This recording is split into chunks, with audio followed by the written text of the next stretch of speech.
আজ পরিচালক অনিক দত্তের শেষকৃত্য। নন্দনে পরিচালকের শেষ শ্রদ্ধা। সেখান থেকে দেহ নিয়ে যাওয়া হচ্ছে টালিগঞ্জের স্টুডিওতে। টালিগঞ্জে শ্রদ্ধা জানাতে পারবেন কলা কুশলীরা। বিকেলে কেওড়াতলায় পরিচালক অনিক দত্তের শেষকৃত্য। নন্দনী চলচ্চিত্র উৎসব চলাকালীন কেন মমতা বন্দ্যোপাধ্যায়ের ছবি তা নিয়ে প্রশ্ন তুলেছিলেন অনিক দত্ত। তারপর থেকে তৎকালীন সরকারের রোষানলে পড়েছিলেন পরিচালক। সত্যজিৎ রায়ের পথের পাঁচালী ছবি তৈরির গল্প অবলম্বনে অপরাজিত বানিয়েছিলেন অনিক দত্ত। তৎকালীন সরকার নন্দনে সেই ছবি চলতে দেয়নি। অনিকের ভবিষ্যতের ভূত ছবিটি সিবিএফসি ছাড়পত্র পাওয়া সত্ত্বেও বাংলায় মুক্তি আটকে দেওয়া হয়েছিল।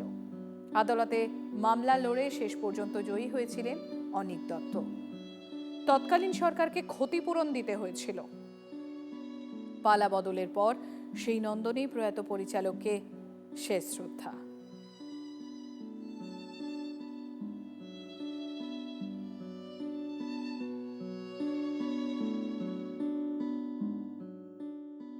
মানে উনি যখন পূর্বতন মুখ্যমন্ত্রীর নামে বলেছিলেন, তারপর থেকে এখানে একটা ছবি ওনার দেখানো হয়নি।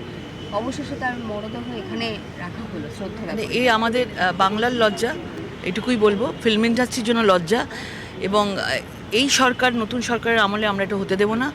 প্রত্যেকটা শিল্পী তার সত্তাকে নিয়ে মুক্ত পরিবেশে থাকুক, সুন্দর পরিবেশ থাকুক, তাহলে এই ধরনের ঘটনা রিপিটেশন হবে না। এবং আমরাও চাই না যে এত ভালো ভালো শিল্পী আর্টিস্টদের এইরকম ধরনের আবার কিছু হোক, আকস্মিক মৃত্যু হোক, এবং শিল্পীর সম্মান রাজনৈতিক রঙের ওপরে গিয়ে তাকে দেওয়া হোক।